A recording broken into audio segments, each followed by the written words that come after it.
Well done. Morning, everybody. Fox News Alert. Now we're watching two very big stories out of Washington today. The Trump administration getting ready to enforce a travel ban on those 6 mainly Muslim countries as key portions of the ban go in effect later tonight. Meanwhile, the clock is running now on Senate Republicans to get a deal done on health care reform before they break for the 4th of July. So you've got a 36-hour window now. As we say good morning. Split broadcast today. I'm Bill Hemmer, live at America's Newsroom. And Shannon, how you doing? Good morning there in New York. Here to the north in New York, Bill, I'm Shannon Bream. As for that health care battle, Republicans are going back to the drawing board for a compromise, the goal to get to 50 votes. 9 Republican senators currently oppose the bill the way it stands now. For his part, President Trump says he's optimistic Republicans will come through, adding this. Health care is working along very well. We could have a big surprise with a great health care package.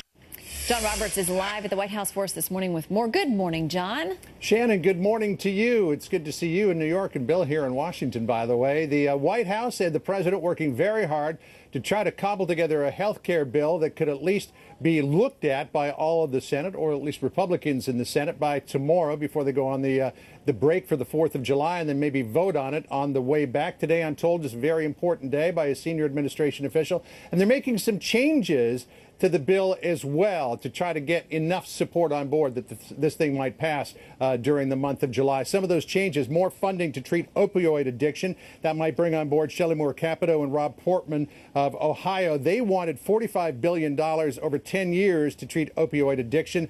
It's less than that, but it's more money than had originally been proposed. Also proposing changes to rules for health savings accounts to allow HSA accounts to pay for premiums.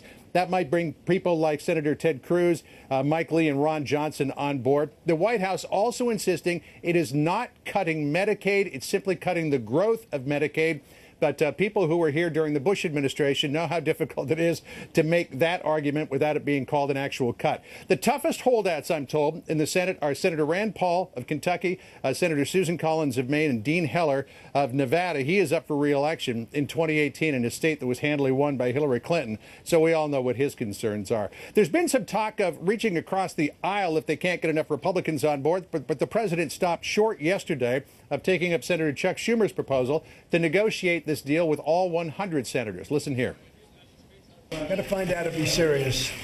He hasn't been serious. Obamacare is such a disaster, such a wreck. And he wants to try and save something that's really hurting a lot of people. It's hurting a lot of people.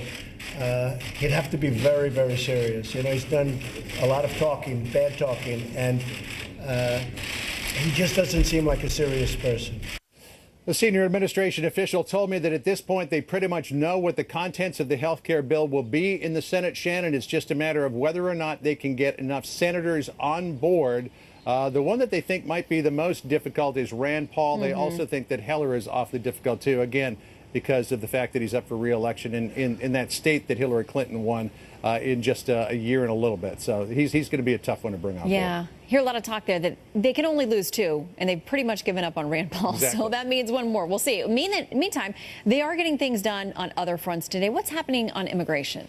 Okay, first of all, on the president's immigration ban, the partial immigration ban is allowed by the Supreme Court, goes into effect tonight at 8 p.m. It will affect 6 countries. Let's go over those for you again. It's Syria, Iran, Sudan, Somalia, Libya, and Yemen. What this does, allowed by the Supreme Court, it allows a ban on people who have no previous ties to the United States. That is, no family, no job here, not going to school here. People who already have visas, by the way, that were in the system will be allowed to come in. It's a 90-day ban on visas, a 120-day ban on refugees. Remains to be seen when it's implemented tonight whether it causes similar problems that we saw at ports of entry as what happened back at the end of January. The president also putting on a push for the House to pass 2 immigration bills today, as he has done many times in the past. He met yesterday with victims of crime perpetrated by illegal immigrants, hoping to give a boost to bills to curtail funding to sanctuary cities. That's known as Kate's Law for Kate Steinle, who was mercilessly gunned down in San Francisco. And it would also impose tougher penalties on deported criminals who re-enter the United States. That's a separate bill. The House is expected to pass that today. The Senate expected to pass it when it returns from the 4th of July break. Shannon? All right. Thank you very much. John Roberts live at the White House. Thanks. Bill? Let's pick